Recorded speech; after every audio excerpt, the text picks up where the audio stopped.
위원장님으로부터 지방시대 비전과 전략에 대한 강연을 듣고 2024년 세종시 지방시대 시행계획에 대해서 시민분들의 소중한 의견을 듣기 위해서 자리가 마련되었습니다. 자유롭고 정의로운 대한민국의 무궁한 영광을 위하여 충성을 다할 것을 굳게 다짐합니다.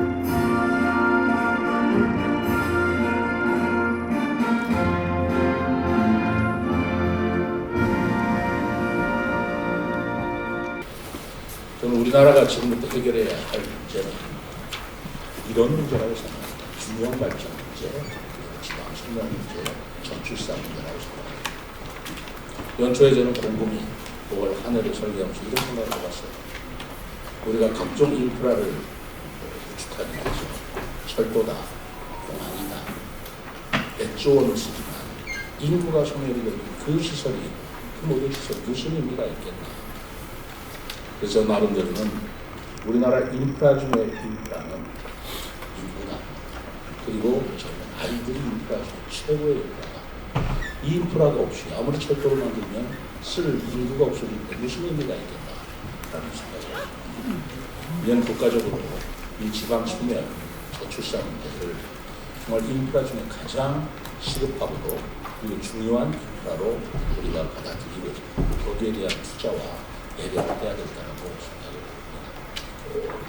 세종시는 특히 그런 문제에 있어서 특별한 책임까지는 아니지만 좀 사명이 있다라고 생각합니다. 가장 젊은 도시라고 하는 평균 연령 38.9세 이 도시에서 그 젊은이들이 희망을 갖고 그들이 자기들의 차세대를 키워내지 않는다면 어느 도시인지 성공할 수 있겠는가. 결국 세종시에서 성공하지 못하고 우리나라가 소멸한다. 결국 세종이 미래다라고 제가 매번 구호는 그것이 헛된 구호고 그것이 슬로건에 붙이는 말이 아니다. 세종에서 실패한다면 어디를 성공할 수 있겠는가 생각을 해요. 아까도 오기 전에 우동규 위원장님도 말씀드렸지만 균형발전 지방국가의 가장 큰 문제는 수도권의 인구를 분산시켜서 어디든 잘 사는 지방을 만드는 건데 수도권의 인구가 이렇게 어마어마한 투자를 하고 국가적으로 노력을 기울이는 세종시에서 실패한다면 어디에서 성공할 수 있겠는가라는 생각을 정말 끔찍한 일입니다. 그래서 우선 세종시에서부터는 착실하게 역사적 사명감을 가지고 이 지방국가가 균형을 좀 이루어내야 되겠다. 지방 소멸과 저출산 문제를 해결해내야 되겠다라는 생각을 좀 그렇게 가지고 있습니다. 수도권과 비수도권은 이분법적 구조로서는 절대 풀어갈 수 없는 문제입니다. 경제활동과 교육활동, 우리의 삶이라는 것은 아주 인체의 혈관과 같이 전부 유기적으로 연계가 되어 있기 때문에 서울의 살을 딱 잘라서 몇 건 띄어가지고 여기 지방에 갖다 놓는다고 해서 그 산업활동이 유지가 될 수도 없는 것이 우리는 많은 경험을 통해서 알고 있습니다. 그런 접근 중에 하나가 이 세종시이죠. 70년대 후반에 도저히 서울이라는 곳을 두고는 안 되겠다 해서 임시행정수도 이전 계획을 박정희 대통령이 수립했습니다. 그 보고서가 74권으로 되어 있습니다. 그 보고서는 얼마나 구체적이냐면은 그 당시에 벌써 토지 투기를 우려해서 토지의 공개념이라는 제도를 도입하겠다는 보고서까지가 같이 포함된 계획이었습니다. 그리고 일본의 전례를 보니까 일본의 균형발전 정책을 취해오면서 신칸센이나 고속전철이 개통이 되고 나니까 도쿄와 오사카의 양축이 발전을 하고 중간지대에 있는 가운데에 있는 경제활동이 양극단으로 빨려 들어가는 현상들을 우리나라는 목격을 했습니다. 그렇다면은 이러한 중간지대가 취약되는 구조로가 되겠느냐. 또 하나는 수도가 현재 서울보다는 더 멀어서는 서울에서 더 멀어서는 곤란하지 않겠나 해서 우리가 충북권 개발 계획이 바로 그러한 계획 속에서 이루어졌습니다. 그래서 대전 중심으로 외청부터 시작해서 상무 사령부 이전 계획 이런 계획의 연속선상에서 이루어져서 결국은 노무현 정부 때 행복중심도시라는 이름으로 오늘날의 세종시가 되어왔습니다. 그런데 이 과정을 겪으면서 이 지방민들에게는 공공기관의 이전이나 행정수도의 이전은 아주 우리 지역 개발에 가장 큰 어려운 암적인 존재인 수도권 집중 문제를 해결할 수 있는 아주 좋은 대안이라고, 최선의 대안이라고 생각했습니다. 그러나 결과적으로 이 정책을 수립해 봤을 때 평가를 해보면 그렇게 훌륭한 점수를 줄 수가 없습니다. 자, 이런 구조가 되었고, 그럼 그것을 왜 그렇게 됐겠냐? 역대 정부가 수도까지 옮기려고 계획을 세우고 또 강제적으로 공공기관을 지방에다가 10군데다가 뿌려가지고 260개의 기관까지 흩어버려요. 서울에는 대학의 신설, 증설까지 해주지 않고 300인 이상 제조업은 입지도 못하게 하는 그런 정책까지 폈습니다. 그러나 결과적으로 경기가 어려울 때, 경제가 어려울 때 수도권의 규제는 서서히 풀리기 시작했고, 특히 적으로 IMF 경제 위기를 맞이했을 때는 첨단 산업 업종을 수도권 내에 허용하는 그런 정책까지 펴게 됐습니다. 고도 성장기 때 얘기하던 균형 발전과 경제적으로 어려울 때의 저성장 시기의 균형 발전의 접근은 달라졌습니다. 작은 돈을 투자해서 당장에 큰 효과가 일어나는 규제 완화 정책에 초점을 맞춘 정책이 IMF 때 그런 정책이었습니다. 그 결과가 지금 이렇게 돼요. 또 그 중에 우리 하나가 또 다시 한번 반성을 해보면은 유럽이나 미국에서 통용되는 지역개발학계의 가설이 정보, 통신, 교통이 발달하면 할수록 균형 발전과 분산 효과가 일어난다고 믿었습니다. 근데 우리는 그걸 해보니까 고속도로를 놓고 고속철도를 놓고 인터넷 하이웨이를 만들고 정보화가 진전되면 될수록 그것이 빨대 현상이 돼서 성자 독식 구조가 돼서 수도권에 더 집중되는 그 결과를 우리는 예상하지 못했습니다. 일본도 그렇지 않았고 유럽도 그렇지 않았고 미국도 그렇지 않았는데 우리나라만 이런 독특한 구조를 가지고 있습니다. 이 문제를 어떻게 설명해야 될까요? 결국 우리는 물리적인 시설 중심의 균형 발전 정책, 일자리 중심의 정책도 중요하지만 문화적 요소도 대단히 중요하다. 여러분 서울, 일본 사람들은요, 우리 서울 가는 걸 상경이라고 해요. 일본 사람들 교토 가는 걸 상경이라고 해요.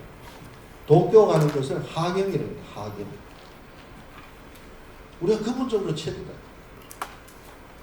그리고 교토 사람들이 오사카를 중심으로, 오사카 교토를 중심으로 반서 지방의 경제력이나 그 사람들의 자긍심은 도쿄를 넘습니다. 대학도 교토대학이 노벨상 수상자가 도쿄대학보다 많습니다. 그런 문화적 기반 위에서 된다. 근데 우리는 고속철도, 인터넷 하이웨이 이런 것들을 겪으면서 특히 SNS에 가장 보편적 문화가 확산되는 그런 구조를 가지면서 수도권의 청년들이 지금 이러한 현상들과 되어버렸다. 또 정부에서는 또 하나는 이 균형 발전 정책을 어느 정부든지 소홀히 하지 않았습니다만은 부처 중심의 인프라 중심의 정책을 펴오다 보니까 그것이 오히려 역효과를 가져오는 빨대 현상을 가져옵니다. 실제로 교육 문제가 일자리 못지않게 수도권에 몰려드는 중요한 요인이었는데도 불구하고 역대 어느 정부도 교육 정책을 균형 발전 정책의 중요한 핵심 정책으로 채택한 정부가 하나도 없었습니다. 교육 정책은 교육 정책대로 그대로 가고, 입시 정책은 입시 정책대로 가고, 균형 발전 정책은 산자부와 국토부 중심으로 가고, 그것이 다였습니다. 그러면은 새로 출발한 윤석열 정부의 균형 발전 정책은 어떻게 정의해 볼 수 있겠느냐?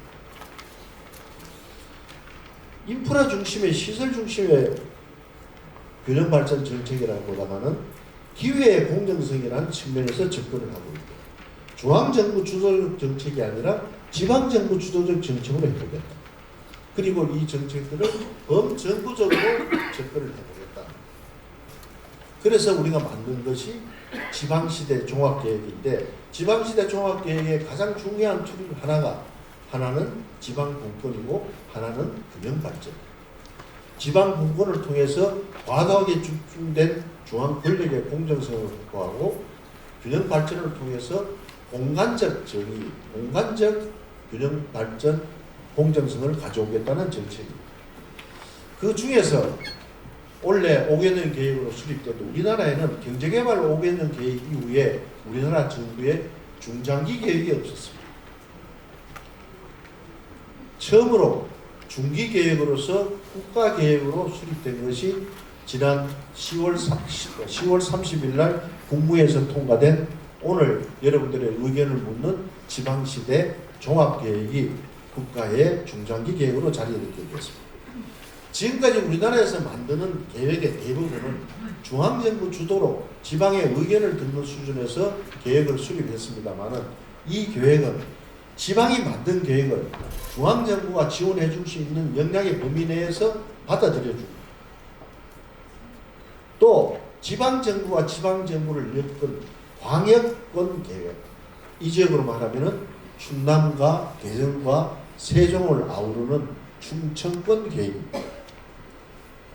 이런 계획을 앞으로의 수도권에 못지않는 삶의 질이 확보될 수 있으려면 최대한 한 500만 정도의 하나의 경제권이 이루어져야 수도권 못지않는 의료와 복지, 문화의 서비스가 가능하지 않겠느냐, 이런 전제하에서 방역 경제권을 추구를 하고 있습니다. 그래서 분권이라는 측면에서는 작지만 강한 중앙정부, 국민들의 삶과 관련되는 정책은 지방정부에 넘겨주는 지방분권형 국가경영체제를 구축하는 그런 정책으로 나아갑니다. 균형발전 정책에는 크게 한 10가지의 정책들을 우리가 만들었습니다. 각 시도별 계획도 있습니다. 그 중에서 가장 대표적인 것이 일자리입니다. 일자리를 위해서 시장님도 말씀하셨습니다만 각 시도별로 한 100만 평, 150만 평, 200만 평의 이 적절한 등을 시도에 넘겨줘서 이거를 지금처럼 산업단지를 개발하는 물리적인 그런 계획이 아니라 지금 기존에 있는 산업단지나 또 운영 중인 산업단지나 앞으로 만들 산업단지를 활성화시키는 일종의 소프트웨어 정책이 기회발전특구다. 그간 산업단지를 지원하는 정책은 지방세 중심의 정책이었는데 이것은 국세 중심의 소득세와 상속세까지 포함하는 국세 중심의 지원 정책을 만들자. 이것이 기회발전특구이고 또 그 지역에서 그 기회발전특구를 시행령이 아니라 조례를 중심으로 규제를 만들고 조례를 중심으로 운영해가는 체제를 만들겠다. 또 지정지역도 시도지사들에게 위임을 해주겠다. 자치분권형의 계획 모델이 기회발전특구입니다. 기회발전특구는 앞으로 더 구체적으로 설명이 있기 때문에 이러한 기회를 각 지역마다 줘서 거기에 충분한 그 지역에서 일어나는 일자리를 양질의 일자리를 확보해보자는 정책입니다. 두 번째가 교육발전특구입니다. 이제는 지방 스스로가 대치동발 교육혁명이 아니라 세종발, 대전발, 충청도발 교육혁명을 일으켜요.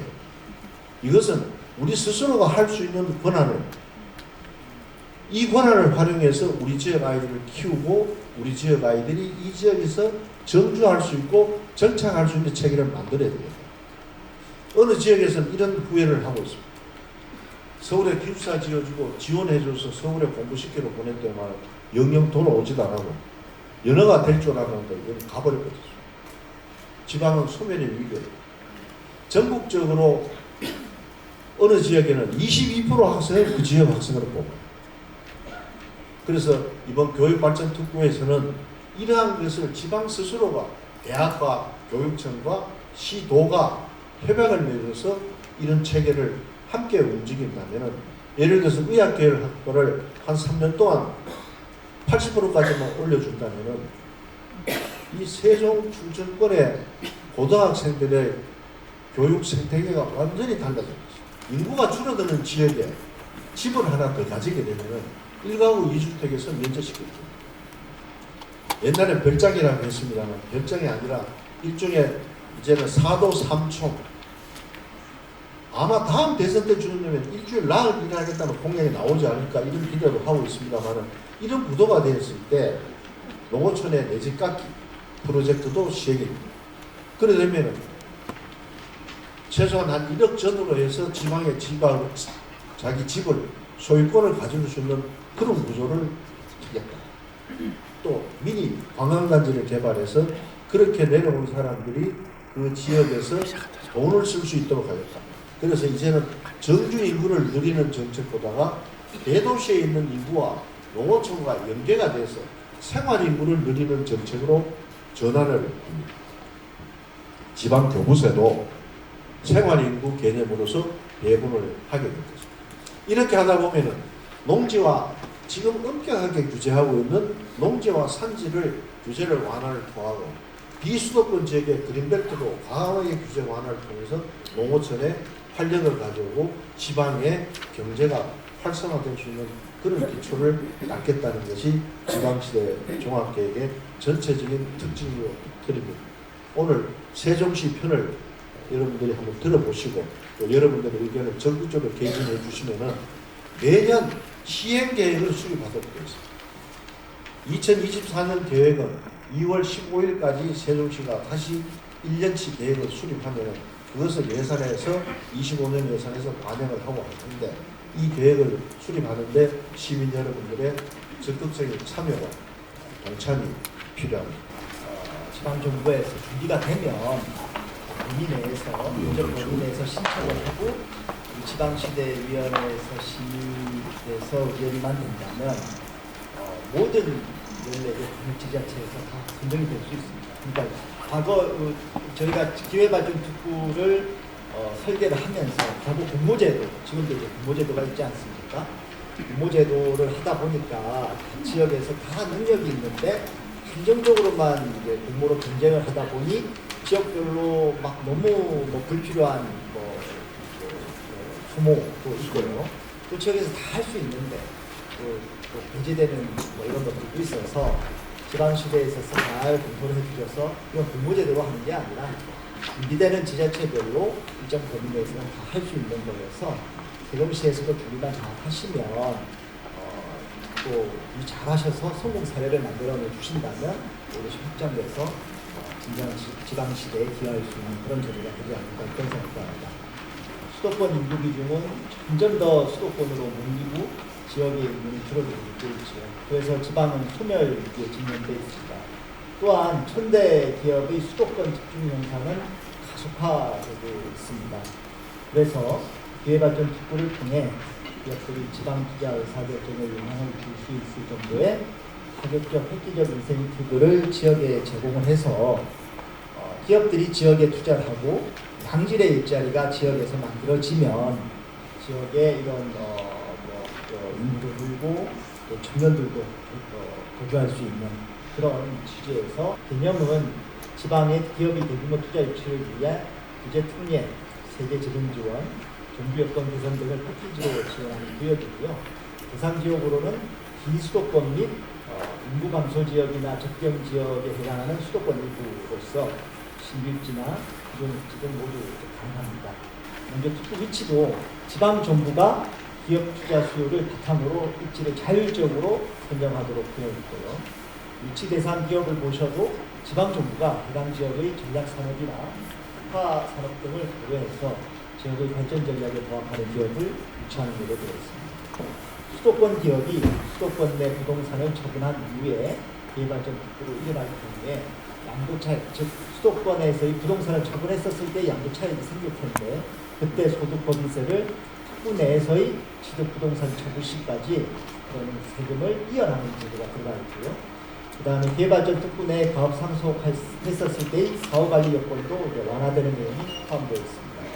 또한 비수도권 특구로 이전할 때 기업이 특구 내 창업을 위한 사업용 부동산을 매입할 경우에도 취득세 면제 및 재산세 감면 제도가 들어가 있고 기회발전 특구 내 공장을 신설하거나 증설할 때도 취득세, 재산세 같은 지방세가 감면되는 제도가 들어가 있습니다. 또한 마지막으로 특구 내 사업장을 신설하거나 창업할 때도 법인세가 5년간 100%, 5년간 50% 감면되는 제도가 포함되어 있습니다. 중앙정부가 2번 거치는 걸로 되어 있지만 여기는 뭐 큰 역할을 한다기보다도 절차적인 면에서 이러한 절차를 거쳐야 하는 통로로 활용하게 되어 있는 거고요. 실질적으로는 시도지사가 계획을 잘 만들어서 지방시대위원회는 이제 우리 지방정부의 이익이라든지 관심을 대변하는 곳이니까요. 지방시대위원회에서 심의 의견하는 절차로 거의 되어 있어서 결국은 지방특권형 제도로 공제도를 운영하려는 취지가 이제 되어 있습니다. 행정수도 완성을 위한 제도적 뒷받침이 필요하다. 신산업 생태계 조성과 지역산업 육성이 필요하다. 읍면 지역의 특성화 발전 방안을 마련할 필요가 있다. 그리고 정말 특성화된 정체성을 가진 문화 관광 콘텐츠 육성이 필요하다. 그리고 교육 경쟁력을 강화해야 되고 인재 양성 시스템을 구축을 해야 된다. 그리고 대중교통 접근성을 제고해야 되고 의료복지 서비스 기반을 마련할 필요가 있다. 이런 시사점을 적었습니다. 그래서 이거를 통해서 저희가 그 5개년에 걸친 비전 목표를 수립했고 2024년에 해야 될 비전 목표를 수립을 했습니다. 그에 앞서서 이번에 시행계획 수립 방향을 간단하게 말씀을 드리면 지방시대 계획을 만들었지만 거기서 반영하지 못한 신규 사업을 이제 적극적으로 발굴해서 넣을 계획이고요. 그리고 정부, 국회 등의 동향을 계속해서 모니터링을 해서 좀 실질적으로 사업들이 추진될 수 있도록 추진 방안을 시행계획에 포함할 계획입니다. 그리고 이거는 시행계획과는 관계없는 이야기가 될 수도 있는데 뭐 예를 들어 세종시법 이런 거라고 한다면 혁신적인 아이디어 도출을 위해 내부 전략 회의를 개최를 하고 분기별 점검회의를 실시를 해서 실질적인 이런 방안이 나올 수 있도록 노력할 예정입니다. 이제 2024년 비전 및 목표에 대해서 말씀드리겠습니다. 2024년 시행계획 비전은 미래 전략 수도로 도약하기 위한 발판을 마련하겠다. 그러니까 올해의 비전입니다.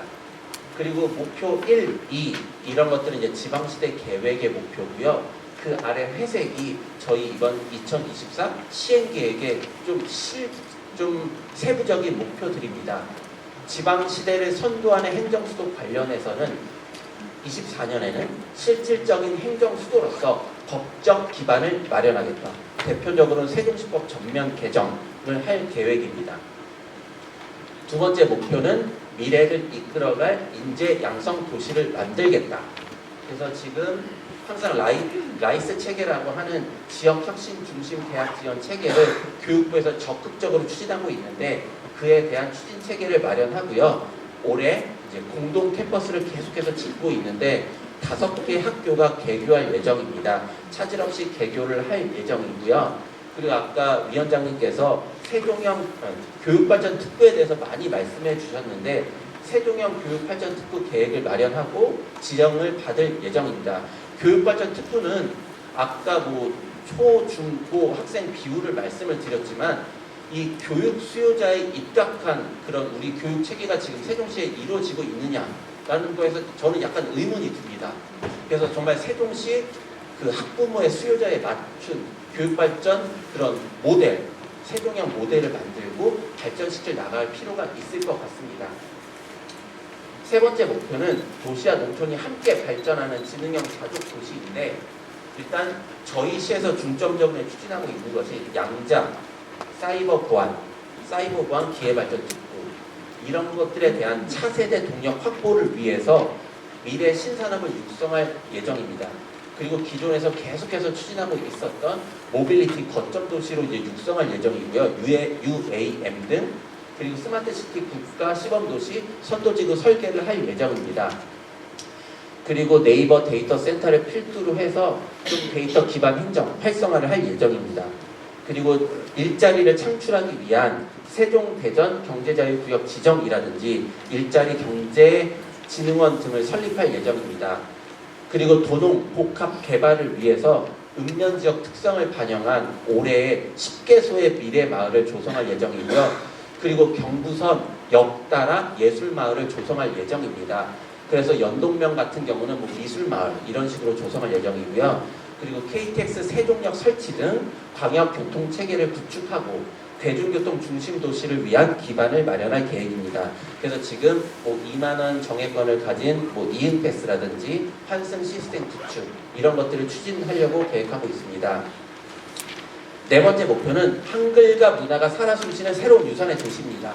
그래서 올해는 한글 문화도시 기본 계획을 수립을 할 거고요.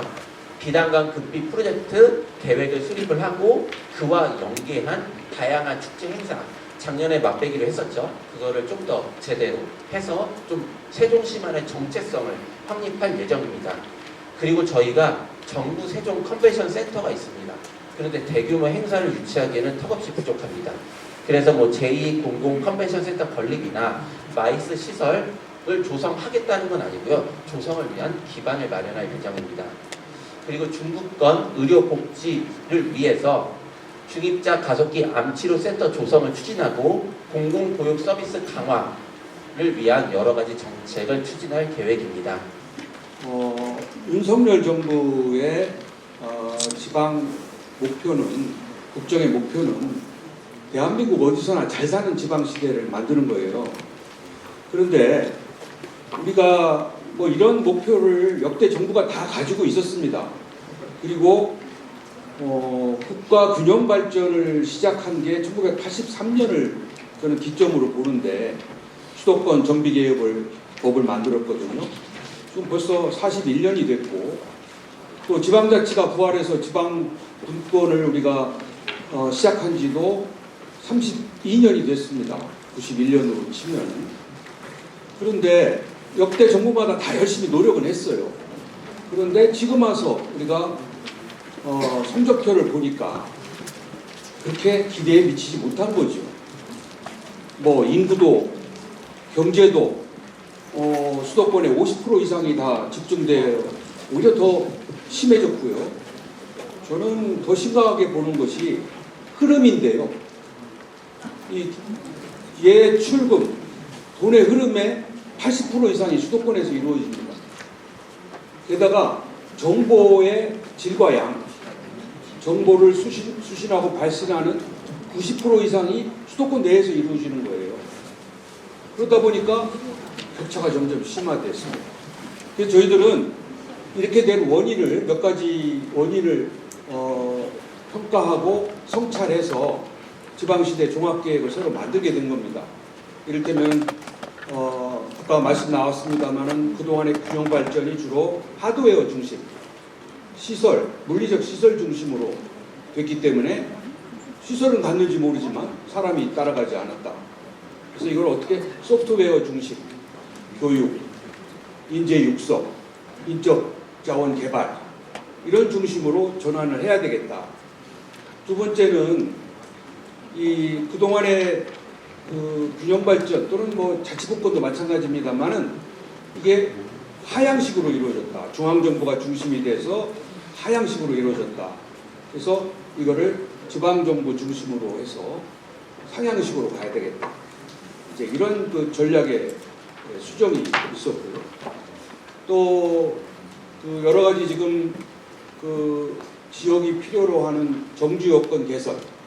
우리 지역민들은 일자리도 중요하고 주택도 중요하고 또 게다가 보건의료 문제가 심각합니다. 그래서 이런 문제를 균형적으로 해결해서 정주 여건을 개선해야 되겠다. 이런 건데 요지는 이게 지방정부 중심으로 이제 앞으로 하겠다는 겁니다. 그러면 우리가 갖고 있는 지방정부의 기존 것들을 다 존중하는 게 아니라 우리 지방정부가 얼마만큼 자치 역량을 갖느냐 하는 거예요. 기준에 따라서 더 많은 권한도 주고 책임도 묻겠다는 겁니다. 따라서 우리는 이제 자치 역량을 키워야 되는데 그거는 바로 우리가 시민 여러분들의 공감대 형성입니다.